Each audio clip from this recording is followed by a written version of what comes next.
There we Okay, and it looks like we're just about, are we on, we're going to Zoom, I think. All right. Oh, we're going to Facebook. There we are, folks. We're on. Hey, hello, everybody. How are you? It's Monday. Gee, there are only 4 people waiting today. Where is everybody else? Well, we'll find out as time goes on. Let's bring, here comes Paul 11. Let's see here. Any more coming up right now? No. Okay. Well, we will just start admitting the ones that are here. Okay. Here we go. There we go. And we're on our way. Oh, we got a lot of people here. We got there's Paul 11. Hello, Paula. How are you? I'm good. How you doing, sweetie? And there's Marjorie. Hmm. What? That's exciting. Hmm. Oh boy, we're the 2 old farts here. Mike Chisholm. Hi, Mike. Hello, I believe we have a quorum now. And Mark Thorner. Yeah, I don't know where everybody is today. This is kind of strange. Oh Well, it's Victoria Day up here in Canada, isn't it? Is it not a long weekend down there? No, And next week. Oh, next next week week. we have Memorial Ah. Day. We have Oh, there you Memorial go. Day. Here Right comes on. here comes Len LaFrisco, and we're slowly everybody's climbing in here. You Have know, we made the joke Len LaFrisco from San Francisco before? Have we done that? he's not from San Francisco, I really. know, but it rhymes. I'm just saying. Thanks, Mike. Yes, and of course the lovely and attractive, you know him, you love him, star of The Price is Right, Why Edward can't I, Berger, ladies. That's right. That's right. There's Edward how do Berger. I get my camera going? I don't know how you get your camera going, Len, but we Why can. won't it work? I'm in Washington, D.C. in the United First Class Lounge getting ready to go to Paris. Atta boy. Oh, Why don't we brag, huh? United Right? First Class Lounge, Paris. This is a good day. Right? That's a good day. Why won't my damn camera come on? I don't know. Do you have a Because I'm cover really not in over the Paris. I'm actually webcam? in my bathroom. Is Probably. there a cover over the webcam? Let me see here. Let me do something here. Let me say. Oh no, that doesn't do it. Ask to start video. It's always, oh, okay. Start my video. Thank you, Alex. That doesn't Yeah, work. there we you go. See, Hey. there we are. And you're frozen. Hello, Len. Uh-huh. Yeah, what's that? Oh, there you are. There you are. There I am. Yeah, he's in what waiting lounge are you in? Now he froze again. I think Huh. he said the United First Class Lounge in Well, DC. let I believe is Marjorie what he said. write this down. If we travel, we don't travel united. Okay, All right. I'll remember that. Not that we're allowed to go into the lounge or anything like that, you know, because you know why we can't go to the United Lounge? We're Jews. Oh, there we go. That's why Jews won't. Now you're kind of yeah, you're better right there. Yeah. All right, I'm going to the window. I figure I get better service over here. Going to the window. Okay. I'll show you the Hey, airport listen, here. I love this show. It's an hour of us trying to get people to get the cameras working. Yeah. What airport is that? Dulles. Yeah. Okay. Is there any reason why nobody's here today? Is there something happening? Trump probably excuse- deported them. Well, we're not good enough for you? Is that the problem? No, you're fine. Oh, here comes Jeff Stein. Okay. This lounge is Yeah, that lounge doesn't have great Wi-Fi in it. No, I'm on. I think I'm on regular power. Yeah. Not what- Anyway, oh, here comes Charlene Solis. She's coming in a little bit late. Here are coming some of the regular people. Mhm. Yeah. Hello, Charlene. How are you? Hi. Hey, and Jeff, how are you? Good. How are you today? Okay. Mark Thorner, good seeing you again. Thank you, Alex. Good to see you. Yeah. What I wanted to start off with was that our former president, Biden, Yep. has prostate cancer. And I'm just wondering how long it's going to take Trump to evoke him as well. That was what Biden did. I wonder is he going to keep that up or he's just going to give up on it, you know?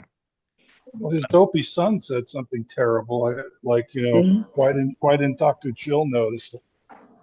Well, you know, to begin with, I don't think she's that kind of doctor. She's not. Yeah. But I am amazed. I told Marjorie yesterday that I felt that the reason why he had, you know, advanced prostate cancer was basically because he didn't go get checked up. Yeah, they said it's over a decade.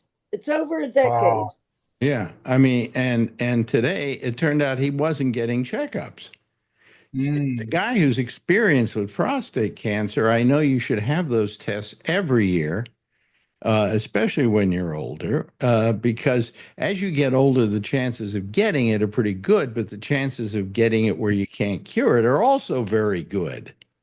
Mm-hmm. And he didn't do anything about it. He like a lot of guys, he probably just didn't want a guy sticking his finger up his ass, you know? Isn't it required though as the president to go in every year and have a physical? It's a question, and I would have to ask this question. It's a question, did they check him for prostate every year? You know, was that part of the regimen, or was it just a general, you know, go in, get your blood drawn, see if there's anything wrong with you? Okay, you look like you're in good shape. No, Ari Emanuel was on, I guess, MSNBC this morning. He's an oncologist at Penn, and he's like Rahm Emanuel's brother, Ari No, Emanuel. Larry Emanuel's an agent. So this must be another manual. Okay, so there are three brothers. Well, Yeah, well, it's got to be the third brother because it's the third brother. Anyway, Yeah. he's a cancer specialist. He's an oncologist, and he said that it would definitely be brought up to him annually as part of when he was president, but that he could refuse to be tested. Oh, he could refuse to be tested for that. That was what Emmanuel said. Well, I mean, in a I way, mean, he didn't know, you know, he Yeah. was not his oncologist, yeah. but he was speaking generally, but that was his opinion that he just refused to be Well, tested. well, the thing was that you know, when I got it, I mean, I immediately said to the doctor who was going to do the seeds on me and the radiation on me, I said, um, "Is this going to kill me?" And he looked at me and he just went, "No." You know, we caught it early enough, you know, because I did it every year. I had it checked every year, and I had a good urologist who finally saw that there was a reason to give a biopsy.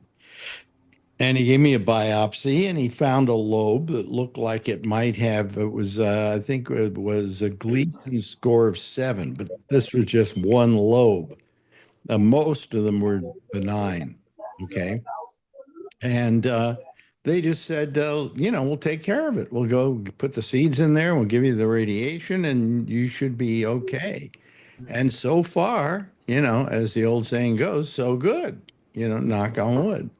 It's been 4 years. I'm going on my 5th year in about another 6 months. You know, we're pretty cool, I think. But you know, it's that simple because if you get it before it spreads, they can just stop it from spreading. They can stop it from going any further. But if you let it spread, it then can go into the bones or any number of other things. And you know, mine wasn't. It looked like there was nothing going on outside of my prostate. Okay, so he could have Nothing going caught on this, inside of it either. huh? He could have caught this early. you know? Okay, the brother's name is Ezekiel Emmanuel. Yeah. Okay. Okay. Because when you said Ari Emanuel, I went, Right. he That's was the an brother. agent they Right. were portraying on what was that show where the guy had an agent and the agent was played by, what's his name? Can't, God, I'm a mess. Are you thinking about Entourage? I'm thinking about Entourage. Yeah. That, Okay. that character of the agent was based on Ari Emanuel. Oh. Interesting. It's quite a family. They have three brothers, and they're all famous and very talented guys. Yeah. Yeah. There's Francine Witt. Hello, Francine. Hi, How hi. you doing? I'm sorry to be late. I had a bathroom plumbing emergency. And the super, like they all came running up. They had like ripped something out of the wall. It was a whole thing. So Oh, wonderful. Wonderful. yeah. Uh, So, uh, always fun Hmm. when they come up. Alex, I'm Huh? going to go ahead and go because the service here is not great, and my Okay. flight leaves in an hour. I'm going to go get something to How drink. long are So you going to be in uh, Paris? a couple of weeks. I will I will try to get on Monday next week. It'll be 10 o'clock at night. I'm going to be Yeah. at What, River where Cruise. are you just going to Paris or are you going to other places? 3 days in Paris and then the cruise on the Seine up to Oh, cruise Normandy. on the Seine. Very nice. Very Have nice. so much fun, man. Have Yeah. a great trip, Len. There's a good Thanks, idea, guys. Marjorie. Mhm. See? Great. Right. Hmm. Okay. All right, Len. Good. You guys have a great week. I'll talk to you next week. You Okay. too, man. Bye-bye. Cheers. All right. Okay. Bye, man.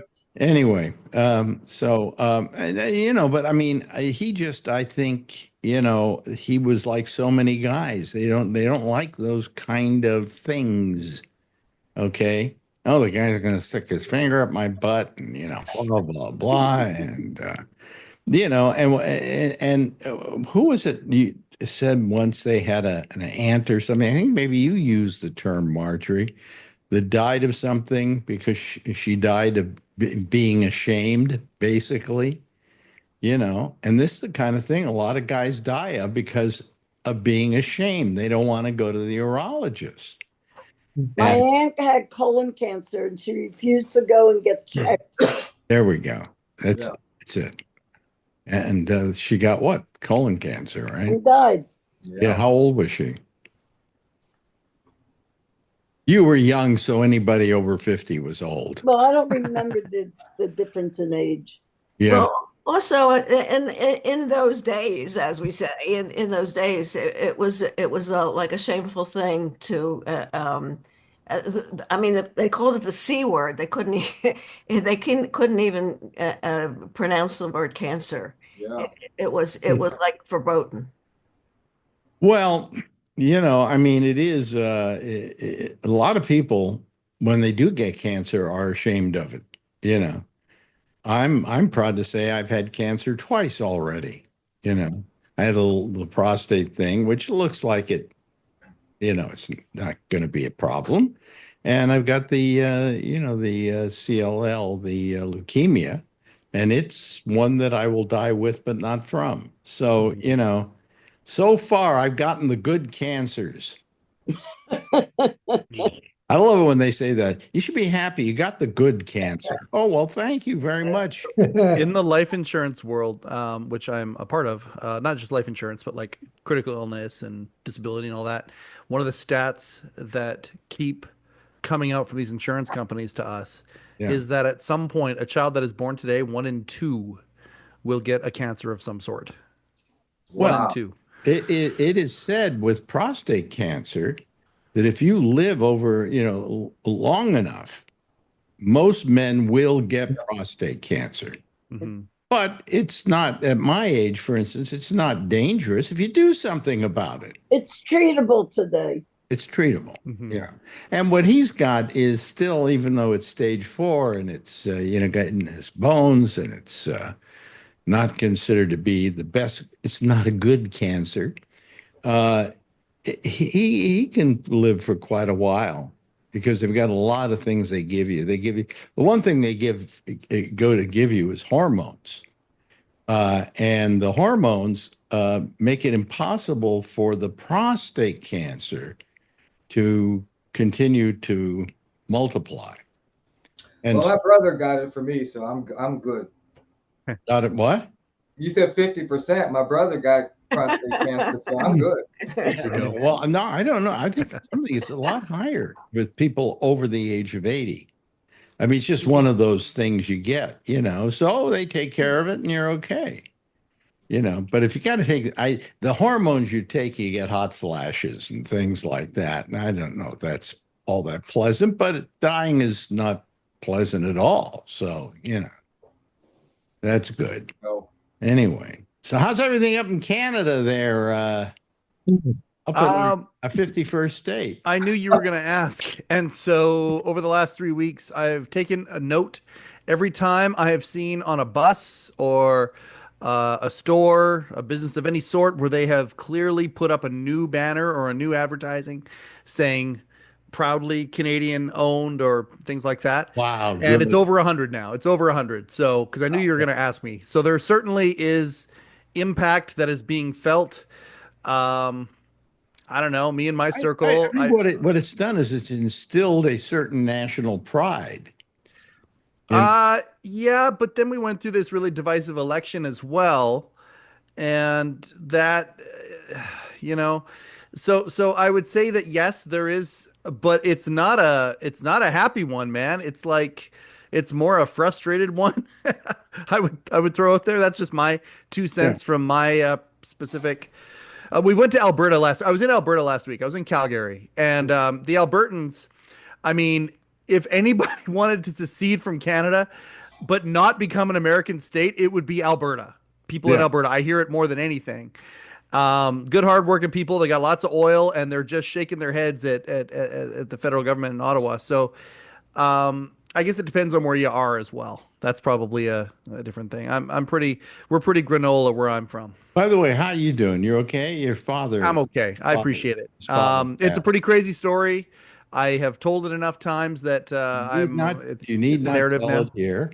Yeah, and I'm not going to say to you, I'm so sorry for your loss, because I'm sure you're sick of hearing that.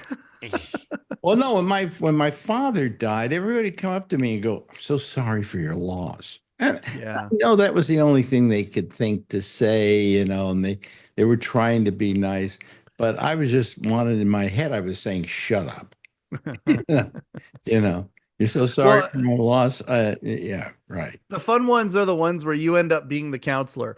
Like they start coming to you and I'm sorry. Oh, thanks so much. Thanks so much. And then they go into whatever it is that their impression is. And it's not usually just a story about my dad. It's like, oh, so-and-so, complicated life and all this sort of stuff. And I'm like, yeah, well, and then I end up consoling them a little bit, which I also find hilarious in my head at the same time. I'm not complaining about that. It's just an observance. But I got to the hospital at 10:43. He died at 10:47 holding my hand. And the entire staff was like, he waited for you. So it was there was some beauty there as well. And there's been other stuff since then, supernatural stuff since then. So it's been, we're okay. The fact that living with the dementia and grieving was harder than him being gone and grieving, if that makes any sense. So yeah, I do appreciate very, very much all of the love and support. Many of the people on this call and people who watch this this thing as well. So I just want to say thank you for all of the support. And I was overwhelmed by it, in person and online. I was overwhelmed by the support. So thank you, everybody. I really do appreciate it a lot. Yeah. Are we? Something? I don't know. Are we getting audio out there? I think we are. Yeah. Oh, yeah. Okay. Fine. Good. I pour my heart out and there's no audio. It's okay. No. It's okay. Even if this group just heard that would be a good thing. But I love you all, and I do appreciate you all very much. We heard it. We did. Is your mother still alive? Yeah. So we're taking it one day at a time. You're only half an orphan now. Correct. Yeah, and part of my job is to be there and take care of. Like, I'm in the financial world, right? As an advisor.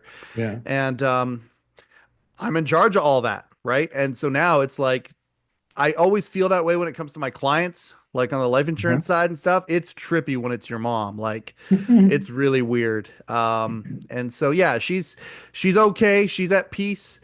She has taken my dad's prize elk antlers that he got a trophy. It was a trophy thing, and he was putting a magazine for them. She's taken them outside and buried them in the garden and made this like beautiful thing outside dedicated to him. So yeah, we're doing good. Whatever you got to do, you know? That's right. You know, That's right. I remember when I lost my first parent, which was my father. It was pretty rough on me. You know, I really loved the guy. When my mother went, I didn't care, but no, the reason was, I mean, among other things, she was 100+ years old. All right. And I guess I could sit there and feel bad, but I'd only be selfish because a lot of people don't get to have their parents that long. You know, I'll say this: it is the way it's supposed to be. Yep. I think in the natural order of things, we're supposed to bury our parents for sure, rather than they, in any case, I bury us. sorry for any parent who has to bury it. That's just it. daughter. That's Yeah. This is the way it's supposed to be, because I do feel like, okay, I'm going to carry on a little bit. My dad used to be the guy that tells everybody it's okay, it's going to be okay. Trust me, it's just going to be okay. Even like now, I'm that guy for my family, and I don't know that a parent who loses a child ever feels that kind of a commission for the rest of their life, that sort of a thing, right? It's Do you just have grief. brothers and sisters? I got a younger brother. I got an older sister. A younger brother's in Montreal. My sister's in Vancouver. So I was the only one local. Yeah, but nevertheless, you do have other children in the family. There's Yeah. and they can help you if you need help in Absolutely. taking care of things. Where I Absolutely. was an only child, and I had to, take care of everything. Mm-hmm. So, I had to constantly take care of my mother and make sure she was okay. Mm-hmm. So anyway, hey, Mark Garner, how you doing down there in Florida? It's hot. Is it really? Yes. Oh, another reason not to move to Florida, folks. Or Texas. Well, of Yeah, course, it's- everywhere you go in a city like that where it's hot during the summer, really hot, you got air conditioning everywhere you go, right? You got air conditioning in the car, and you got air conditioning in the house. Yeah. You know, But it's like to remind me, oh yeah, you live in Florida, Mark. Yeah. So well, it was your choice, for crying out loud. Hey man, you guys are a hot contender for the Stanley Cup again. I know. How about that, right? But here's the thing, Mike. I'm a diehard Rangers fan. Boy. I'm a Mets and a Ranger fan. I know how to suffer. Okay. Hey, I'm an LA Kings fan. I know what you mean. I know what you mean. Did you say they have a new hockey team down in Florida? No, the Stanley Cup semifinals are on right now, and one of the teams playing for Lord Stanley's Cup is the Florida Panthers. Panthers, which are doing really, really well. You notice Yep. how well, as a Canadian, he knows about the Stanley Cup. He calls it the Lord Stanley Cup. Oh, Lord Stanley's Cup. I've been in her presence 3 times, and every single time it's been a core memory. What, the cup? Yeah. Oh, Hey, that trophy, man. That- Believe it or not, I have been in the presence of that trophy too. what? Sports Emmy winning Alex Bennett has been in the when I presence was of the at Stanley Cup. Sirius Makes XM, sense. The Canadians brought the Stanley Cup by, and we all got to go see it and hug it and kiss it. And I said, "Can you drink anything out of there?" And they went, "No, we don't do that." And I said, "Then why is it a cup?" Oh, well, okay. So all 3 times I've seen the cup, 2 of the times have been like a private party with it. And the handler, because it comes with a handler, and the handler has stories which will, like, I wish I could bring him in here for a podcast. Like, his stories are phenomenal. But at our functions anyway, the rule was, unless you're in the presence of somebody who's just won it or a cup winner, you can't drink from it. Like, I've kissed it. I've even held it, but I cannot drink from it. Oh man, I've got many pictures with my with these luscious lips on the Stanley Why Cup. wouldn't you kiss? Oh yeah, no. Wait That a thing's- minute, wait a minute, Charlie. Why would you kiss it? Explain it to me. Because it is an icon. It was in my presence, and I didn't think to put my lips on it. Okay. Believe me, if I was around the Super Bowl trophy, whatever they call it, I would kiss it too. The Stanley Cup is like 130 years old. Like the Yeah. thing is, It's not the same cup though, right? yeah, no, it's the same cup. Well, they The keep the adding top names part, to the it. top part, they've alternate over time, but yeah, no, it's the deal, man. Yeah, but what do they do? I mean, they got to keep putting names on there every time somebody wins it, Yeah, right? so there's rings around the cup that go down. That's why you can hoist it. This Yeah. bottom half are rings, and every new team gets added on there, and then every once in a while, it's a big deal when a ring pops off, and then they put a new ring on, and then they take that ring and they put it up with all the other rings hanging in the Hockey Hall of Fame in Toronto. It's fucking religious. It's so awesome. Yeah, So Mike, did you refer to the Stanley Cup as her? Did Oh I hear yeah, that Lord correctly? Stanley's Cup is a she. There's no question. You mean like a boat, like a ship? Lord Yeah, my Stanley's truck, cup is a Scout, jock- my wait a minute. Bronco. She's Lord definitely a girl. Stanley's cup is a jock strap. Okay.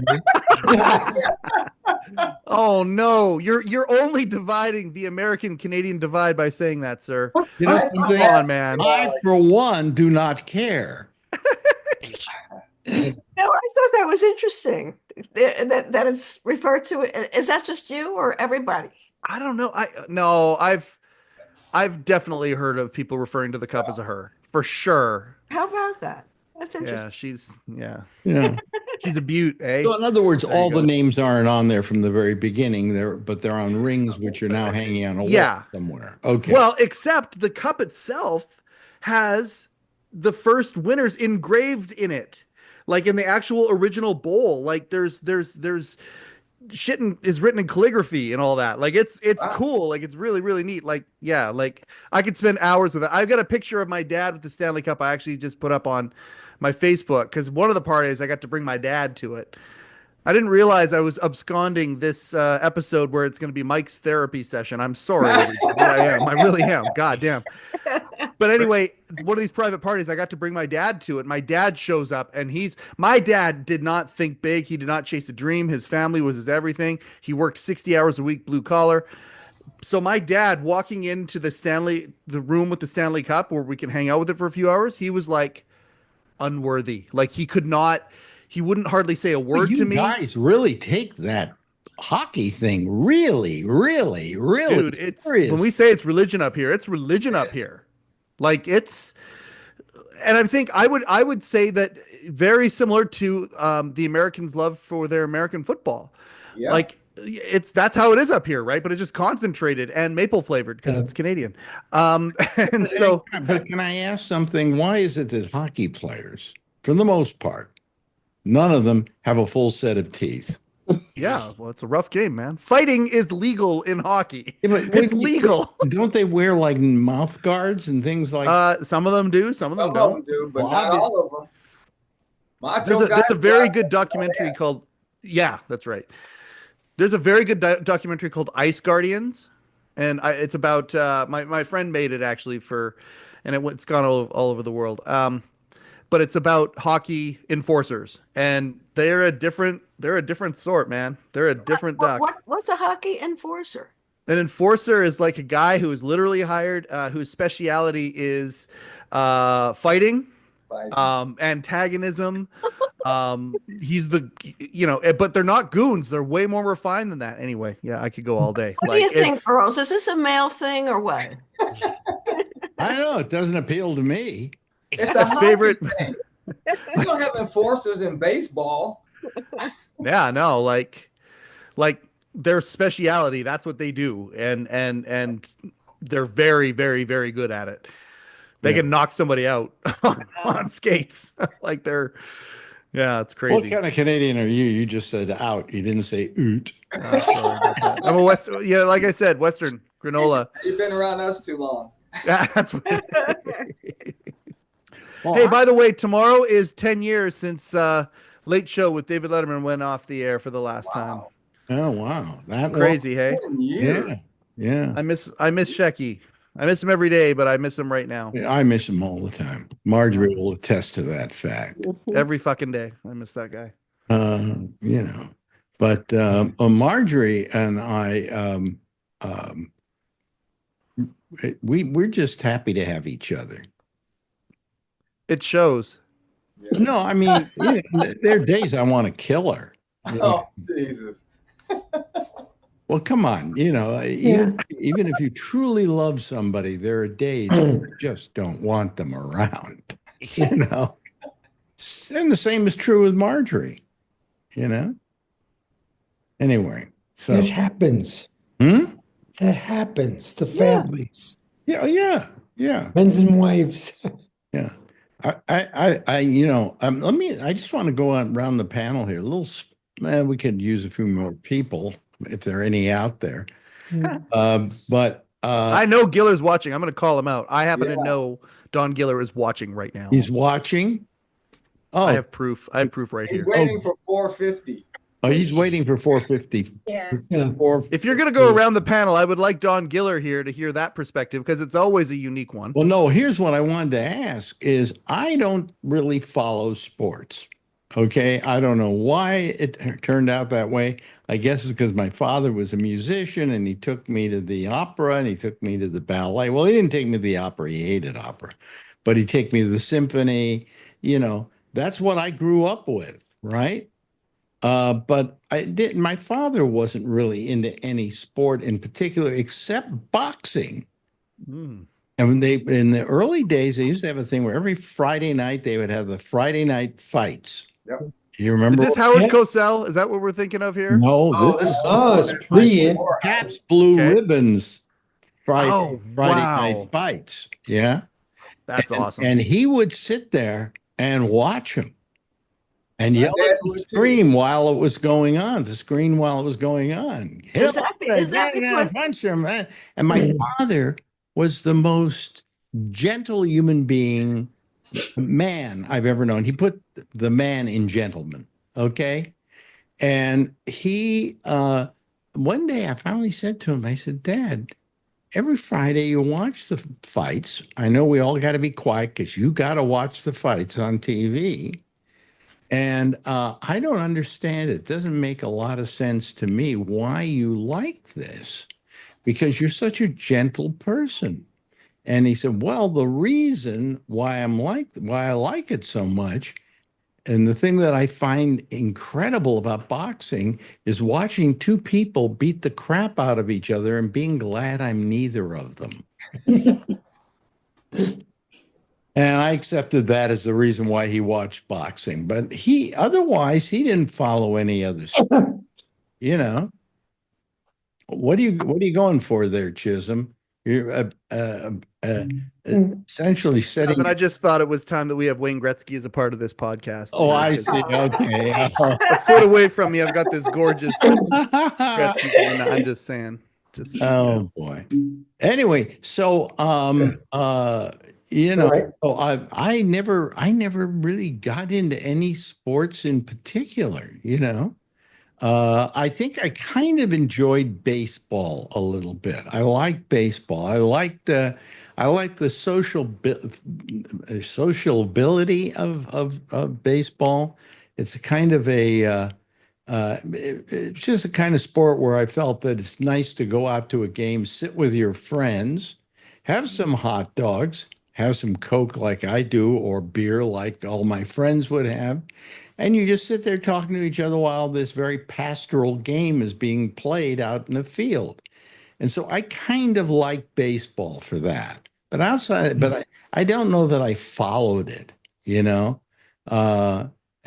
so what I would ask for you are sports you follow. And I'd be interested because, I have no idea why Edward Berger would watch any sports event. No, I don't watch any sports. You don't have any sports that you're attached to. No. Okay. Paula? I haven't a clue. Okay. All right. That's fine. Now I know Margaret. I do pay attention if it's a Philadelphia team, but that has more to do with being a Philly native than it does about the team. Yeah. You just root for anybody from Philadelphia. Mhm. Yeah. Now, Marjorie, I know what she's going to say. Well, Marjorie's a tennis fan. I know that. Yeah. well, Big time tennis fan. everything stops here when well, less so now than before. You're not as into it as Well, I you. watched the four majors. Yeah. then they all go on for 2 weeks each. So 8 weeks out of a year are shot for me. Those are your spot, and we know what his sport is, what Mike Chisholm's sport is. I have multiple though. Like Yeah. I love my hockey. I have a passing knowledge of most of the major sports and what they're doing, but I don't sit in to watch. I'll watch a hot NBA game maybe sometimes, but UFC, I follow mixed martial arts. And believe it or not, I actually have a casual follow of, yes, the sport of curling. So there you go. You know something? This may sound unusual, but I actually like curling too. Yeah. Whenever it's on in the Olympics, I just kind of enjoy watching it. Yeah, it's therapeutic, man. It's like there's something zen about it. Yeah, yeah. How about you, Mark Thorner? What sport do you follow? Well, I follow the New York teams, but the one I play because it's one of those things where I love basketball, can't play it to save my life. Couldn't, but I tried. If So Nick, you say pickleball, I'm going to kill you. No, I was a soccer player, and I was going on the way to become professional. Mm. Wow. Whoa. Okay, so that was my sport. That being said, I can watch just about any sport these days except for football. I have problems watching football. What are your problems? Because I can't watch football either. But Well, down here, because my dad went through Parkinson's, my family, we're involved with the Parkinson's Association, the two big ones. Mm-hmm. We have a huge population down here of retired NBA, NFL players who are suffering from brain injury. Yeah. Oh, And God. the NFL, the corporation, does nothing. The Players Association, yes, but the one with the golden egg, the golden goose egg, does zip. Do they really do zip? You would think that they would have each of those people insured against brain damage. exactly. I think the And- broadcasters should be on the hook as well because they make massive, massive, massive profits from it. They should all have a fund that donates towards it. If they're going to Well, create it, they might as well How about support the it betting- after. How about the betting industry? Oh yeah. Huh? Sure, there you go. Absolutely, absolutely. The betting industry, I mean, let's face it, all these games are played for betting. Here he is. Here he is. Here's Don. Here comes Don Giller. Yes. Hey, he's early. Yes.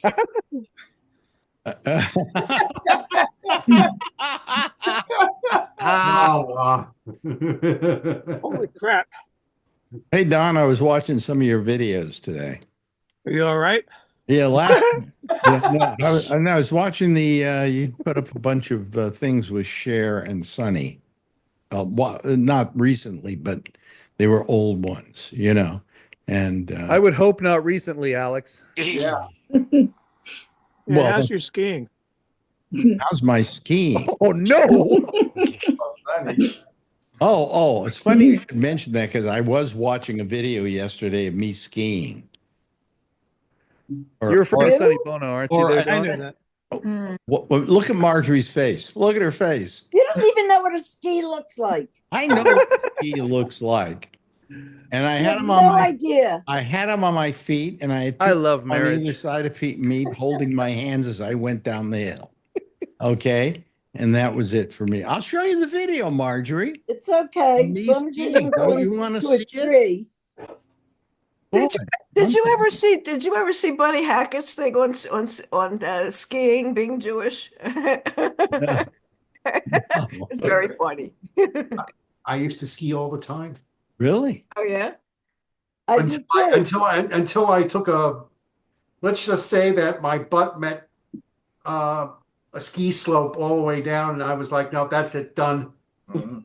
Yeah, Never again. that's it. Okay, yeah. Did you ever take a plots like that, Marjorie? I've taken Platzes, but a friend of mine went right into a tree. Yeah. Did it kill him? No, Oh, but okay. his face was all bruised. Yeah. It did kill Sonny Bono. Yes, it did. How's the tree? I don't know. Oh no. And also Liam Neeson's wife. What's her name? Yeah. Uh, Natasha Richardson. Yeah. yeah. Was it skiing that caused it? Yes. It Yes. was skiing. They were skiing. Wait a minute. I'm trying to remember the exact situation. I think it was directly that. And Yeah. then they put her in the hospital and she died there. That's right. That's right. They didn't. Jerry Foley. What? Jerry Foley. What? He died skiing? Yeah. You're right. I not vaguely remember that now. He died exactly 1 year after Shecky. But explain who exactly On my fucking birthday. to the day. Yeah, To the please day. tell us who he is. Jerry Foley was the director on the David Letterman show. Oh. Oh. Great guy. I like Jerry a lot. He's awesome. Yeah. And he, a year to the day after Shecky died, he died in a No one remembers Mike's birthday anymore. Nobody. It's called the Chisholm Curse in the Letterman world. What do you mean? Shecky died on my birthday, and so too did Jerry Foley. Wow. Well, that would be because it was a year later. Right. Did you notice? Are they trying to take the curse away from J.D. Vance for killing popes? No, they're trying to kill another pope. Well, no, they sent him over. They sent him know. over to the Pope's inauguration, and I think that was to show the world that there wasn't the curse of what's his name of Vance. J.D. Vance, because he was. That sounds like an amazing Western novel, The Curse of J.D. Vance. Yeah. Yeah, sounds like a good idea. You're Western. Yeah, but I mean, geez, I mean, he went over there and he saw the Pope, and if I were the Pope, I would have said. In fact, you didn't see. Did you see any pictures of him with the Pope? Not so far. Wait, are you saying that he is the Pope? Oh, I'm sorry. I'm saying that it could be. We the have Pope never said- seen them together. I'm said, sorry. keep that guy away from me. You know, he's bad news. You know, he killed the other Pope. I don't want him to get me. Yeah. But anyway, that's enough of the Pope jokes for today. Let's see here. Oh yeah, Jeff, do you have any sports you like? Yes. You follow? Two things. What? Watching the Yankees playing baseball. Yeah, they don't play anything else, I don't think. Yeah, the only thing I'm interested is, which I'm surprised. Yeah. That was funny. To be very interested in the Knicks. The Knicks are doing great this year. I know. So, Finally. you know, that's about it. Yeah. Okay. How about Yeah, I gave up all half things. how about you, Charlene? Baseball is my sport. I love baseball. Ever since I was a kid, my parents took us to baseball games. My husband, however, all sports. And so because of that, I know everything about baseball, football, all of them, because he's all continually, that's the only thing he watches on TV is sports or Iron Man and Marvel movies. That's the only thing he watches. Yeah. Well, I'll tell you, I have a pretty good relationship with baseball in that a good friend of mine was the guy who owned the Giants, from the Strauss family. What was his name? Remember his name right now? I can't even remember Marjorie's name anymore. So. Len would know. Len would know. Probably would know. Yeah, but He's from California. Yeah. Oh, yeah. Yeah. The family, the Levi family, the family that owned Levi Strauss, owned the Giants as well, and I got to throw out a first pitch. Nice. Yeah. For a guy who never threw a baseball in his life. And you know something? You go, oh, that's got to be easy. I think I can throw a pitch out there. When you get on a base, it's far. It's a long way away.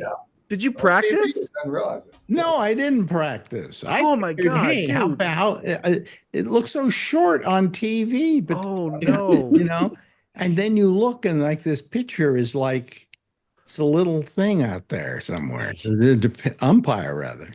I would love it. I would throw it way up just to make sure it got to him. I would just Well, I threw it fully up. straight enough that I hit the catcher in the nuts.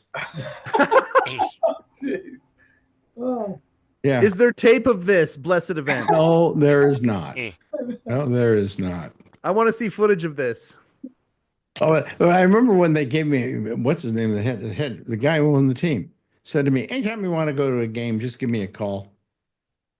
We'll get you in, give you, great seats and whatever. So I said, so my girlfriend at the time, she really wanted to go to a baseball game. So we go to the baseball game and they lead us up and lead us up and lead us up. And finally we're sitting with our backs to the wall on the top floor of the baseball stadium. And she brought her baseball mitt with her and everything. And she was ready to catch balls and everything. And here we are sitting up there in no man. I'm sitting next to a guy who's flying the night mail to Atlanta. Okay. That's how far up I was. She said, oh, good friend of yours he is. So I went on the air that Monday and I just laid into him. I laid into the team. He said, I'll give you tickets. You can go. And then we're all the way at the very top. So he called immediately. I get a call from him after the show. He says, let's do a do-over on that. I will put you down in my seats right over the dugout. And so the next time he did, and she's there with her mitt trying to catch, hoping a ball will come her way. And of course it doesn't. And she left very depressed. And that's why I didn't go with her any longer. But anyway, that was my real association with baseball. Otherwise, Can I say something here? Yeah. This has been another story of tales from when I was a big shot with Alex Bennett. Right yes, there. good. Right? When I knew the guy who owned the team, and if I said something nasty about him on Monday, I got a call from him. That's a big shot right there. Marjorie, You're in the club just you for that. always question, what kind of big shot was I? That's a good example. I didn't know you then. No, you didn't, did you? No. Would you have wanted to know me then? Well, I don't know. You wouldn't have been a good boyfriend. Really? Yeah. Why wouldn't I have been a good boyfriend? Because you fucked everybody in sight. Well, but it's true. That's true, but I had a working prostate at the time. And he was close enough to the situation to know the intimate bedroom habits of John Lennon. That's right. So anyway. Big shot. Right there. I used to be a big shot. Oh, so anyway, did I ask you, Charlie, what sports you? Not yet, but everybody can see what my passion is. Dallas Cowboys. Dallas Cowboys. Yes. Is that it? I mean, well, that's the one team I follow religiously. I mean, do like baseball, and I do like hockey. If they aren't in the Super Bowl, will you watch the Super Bowl? I always do. I haven't missed a Super Bowl since Super Bowl III when Joe Namath shocked the world. I haven't watched a single Super Bowl till a couple of years ago, and that's only because Marjorie wanted to watch it. We watch the Stanley Cup playoffs up here. Most hockey fans, regardless if their team's in it or not. And by the way, every Canadian family has a picture of Wayne Gretzky. It's not like it's, you know that, right? Why didn't he ever run for public office or something? Because he's such a god up busy there. Making money. No. He's too busy making money. Gretzky's like a billionaire. Oh, I thought who's that guy has all the hamburger places? You know, it's Wendy and it's a girl. No. It's a guy and he has a bunch of hamburger. I have his coffee here. It's donuts. Tim Hortons. Oh, Tim Hortons. Oh God, Tim Hortons. Yeah, well, it's owned by an American. I believe it's in bed with Burger King as part of some big chemical conglomerate that calls itself food. I think that's where they are now. Oh, okay. There's still religion up here, though. There's a lot of national pride. Is Tim Hortons still alive at all? No. He died many years ago. Oh, okay. All right. Yeah. Yeah. He was a Toronto Maple Leaf. Oh, okay. Yeah. Francine Witt, any sports you follow? I kind of peripherally follow a lot of them because my husband will have he like Marjorie, like I'm sorry, like Charlene. Yeah. My husband has sports on all the time, and so I kind of got into it because he's very good at explaining stuff. So I like basketball and with the Knicks and everything. So that's Yeah. pretty exciting. Basketball is exciting. I think it's very fast moving and there's And, it's and very I was saying to Marjorie, what I like about it is it's quite a skill, you know. well when they do those like dunk things where they're hanging off the I love that. It's like ballet. I love it. It is really. Well, but they go out and hire the tallest guy they can find, so he can just walk up to the hoop and look down at it, you know. But Francine, have you watched The Last Dance? No, you mean with Jennifer Lopez? Was that? No. No, it's a documentary about the Chicago Bulls. Oh no, I'll have to check that out. Yeah. I believe that's going to hit you right between the eyes. I believe because it's every bit the drama of it, but also a very intense psychological profile of Michael Jordan. Now it's awesome. You'll love it. I will watch it. Okay, ladies and gentlemen, over to Don Giller. Yeah. In either 1959, 60, or 61, my dad and I went to a baseball game. We lived in Baltimore, so this was at Memorial Stadium. And after the game, we were waiting outside the doors where the baseball players, now fully dressed, would exit. And so I would try to get an autograph with Gus Triandos if I was lucky. But this guy signed my baseball. I didn't know who he was, didn't recognize him. And we came home and we finally deciphered the name was Walt Dropo, who was a first baseman. His last 3 years was in Baltimore, 59, 60, and 61. And the baseball was stolen with a whole bunch of other stuff when our house was burglarized in 66. So I have no proof that any of this happened. That's my baseball story. So, but otherwise, do you follow any sport at all? Lately, no. When you did, what did you follow? Roller derby, I guess. Yeah. I was. Oh yeah, I follow pro wrestling as well. I was a big fan of pro wrestling for quite a few years in the days of people like Roddy Piper. Yeah. You know, Alex, did you ever go with Shecky? Because Shecky would tell me stories about when he would go see it live. But I thought that was like Bruno Sammartino days. I think he was into the early stuff with the guy Bruno Sammartino, and yeah, he went to the Garden like a lot of times. We talked pro wrestling a lot. You know, I mean, when we talk about pro wrestling, the days when they were those early days really produced some interesting people. I mean, Andre the Giant comes out of that, you know. And they were really colorful characters who knew exactly what they were doing. They were in show business. Absolutely. Akin to what you're talking about, the new documentary about Andy Kaufman, produced by Letterman's Group and The Rock's Group, and has never before seen footage of some awesome things I can't really talk about. I've heard that the documentary is incredible. It's premiering at Tribeca in a couple weeks. Okay. All right. And pro wrestling and Andy Kaufman. Anyway, yeah. I know the situation there. Yeah. Is Jack Rollins in it? What? Is Jack Rollins in it? I believe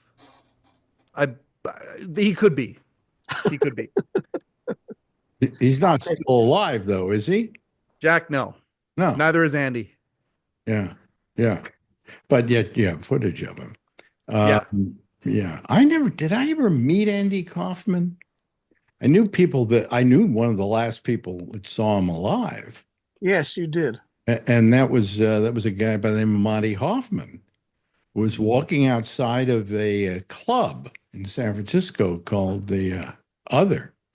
And there was Andy outside. And he said, "Oh, Andy, how are you?" And Andy said, "I'm dying." And Monty paused for a moment and didn't know whether to laugh or to say, "Hey, I'm sorry." You know, he didn't know whether it was a joke or not because Andy did so much stuff that were put-ons that you didn't know whether he, if he said, "I'm going to be dying of something," you go, "Oh, yeah, sure." It's one of Andy's Just bits. put on.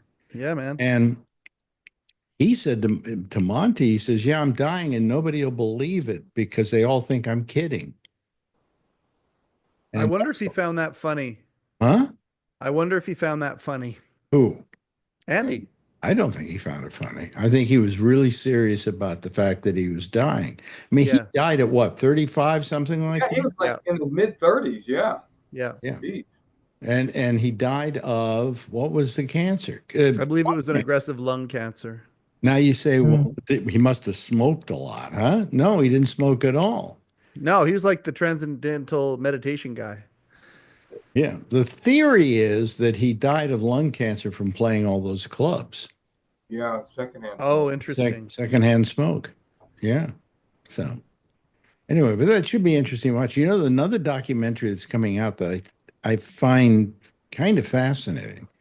Mariska Hargitay decided to do a documentary about her mother, Jane Mansfield. Yeah. Jane Mansfield. And her father was Mickey Hargitay, who Yeah. was basically a muscle guy, and so on and so forth. But according to her, a very sweet guy and one of her role models, as she puts it. But it turns out in everything that she was studying and looking at, turned out Mickey Hargitay wasn't her father. What? Some Italian singer or something. That Whoa. there was a period of time when she and Mickey had broken up and she went and started going with this other guy. She got pregnant by him, but then she went back to Mickey and I think they got married or something. And so she has always believed all her life that Mickey Hargitay was her father, only to come and find out that no, he wasn't. And it was his head that was decapitated, not hers. Right. Well, Mariska Hargitay was in the back seat of that automobile. Yeah. Killed Jane Mansfield. When she was beheaded? Yeah. They always said that, but you just said that she wasn't. Yeah, no, she wasn't. That's an urban legend. Yeah. Well, in any event, he killed her. All right. She wasn't beheaded? No. Yeah. Mariska was in the back seat. She was 3 years old. And they had to get her out of the car because she was wedged under some seats or something like that. But and this documentary is all about her mother, and then the fact that she found out that her father really wasn't her father, but said that he was such a great guy and he was so good to her, and he raised the I think there were 3 daughters, raised the 3 remaining children as in the best possible way, and that he was a wonderful father and he was a doting father, and as she put it, he's a role model. So I'm interested in seeing that documentary, and because the other thing about Jane Mansfield was she wasn't a dumb blonde. In fact, she belonged to Mensa. Yep. That's how smart she was, but there's some interesting stories there. So anyway, anybody going? Are we on over the Memorial Day weekend? This weekend. I'll be here. Yeah, we'll be here, I guess, on Monday. But is that still Memorial Day weekend, or is it? That's Memorial Day. Next month is Memorial Day. Yeah. Well, we'll do it on Memorial Day anyway. Whoa. Yeah. Because Don Giller would love to be here for the whole show. If only you'd invite me. You just did. Well, we did invite you over here, and you finally came. I mean, over here. Yeah. And it was a very nice day, I have to say, for us. Maybe not for you, but it was a nice day for us. I don't remember. You don't remember. Tough stuff. Anyway, hey, look, we're running on an hour here, and I think I will probably bring this to a close. Been an interesting hour of talking about anything but you know what. Yeah, we didn't even mention. I missed you all very much. Oh, we missed you too. You too. Yeah. And Me it too. seems like you're probably still hurting a little bit from what happened, but you're getting back to. Absolutely. But yeah. My father once had a great bit of philosophy for me. He had a lot of philosophy that I adopted. But he said, when I die, don't spend too long a time mourning me because life is for the living. Mm. And I just True. want you to go on living. It's And I think true. the greatest testament you can have to your father is just go on living, I enjoy your appreciate it. life, enjoy your granddaughter, all those things. Thank you guys. He, I asked Mike. he has a granddaughter. What? What were I you- asked Mike when he was talking about his mom burying his dad's trophies if she'd ever heard of eBay. I know she could sell them elk antlers. Well, now That it's was all always the full of thing. dirt. My mom always wanted to put them in the yard and make a monument of some sort, and Dad said no. Somebody's gonna come along and steal them because they're like big, huge elk antlers and they're worth a lot of money or something. I don't know. So Mom did it, and now she's like, and if somebody comes and steals them, your dad will look down and he'll have been right. They're not completely buried. You buried part of them. So No. Like, yeah, Yeah. they're like a monument thing. Like they're very quite high off the ground, buried from the ground. Big elk antlers. Oh boy. Marjorie, what of mine would you bury in order to remember me? What? What of mine would you His bury prostate. Sports Emmys, right? my sports Emmys? Yeah, bury my sports Emmys You with. got it. Okay. Because nobody will believe I had them even wherever I'm going. Okay. Yep. Hey, listen, I want to thank our old friend Paula Levin for being here. Paula, always nice to see you. Marjorie, very nice to see you. What's for dinner tonight? It's a surprise. Hey, she says that every week. Usually, surprise is it's leftovers. Mike Chisholm, thank you so much. You Peace must and come love. over for dinner sometime. Yes. Although we don't make dinner anymore, we order out, but that's okay. Although I make dinner, I made my chicken dish yesterday, and last week I made my ribs. All right. So Atta boy. I'm still the person cooking in this house. Nice. Mark Thorner, always a pleasure to see you, Mike. Geez, almighty, And I guess this show is more convenient to you than even the nighttime show. Yes. And you're the perfect person to have here. Okay. Jeff, thank you so much. We appreciate it. Charlene Solis, always nice to see you. Charlie Wallace, a pleasure indeed. Francine Witt, I'm glad you're not teaching anymore because you can be back doing this rather than teaching people how to write poetry. Yeah. Yeah. Let's see, what was the poem I wrote? There was a young woman I knew who filled her vagina with glue. Oh, no. She said with a grin, if they pay to get in, they'll pay to get out of it too. Oh. And it doesn't have Nantucket in it. And It rhymes. oddly enough, that's Yeah. a fairly clean limerick. Most limericks are dirty. Gotta be dirty to be a limerick. Thank you so much for joining us. We always appreciate it. You know that. And we're going to close off the whole show with the dulcet tones of Mr. Edward Berger, who says, That's all, folks. everybody give a big wave goodbye, and I'll give a wave goodbye at you. Thank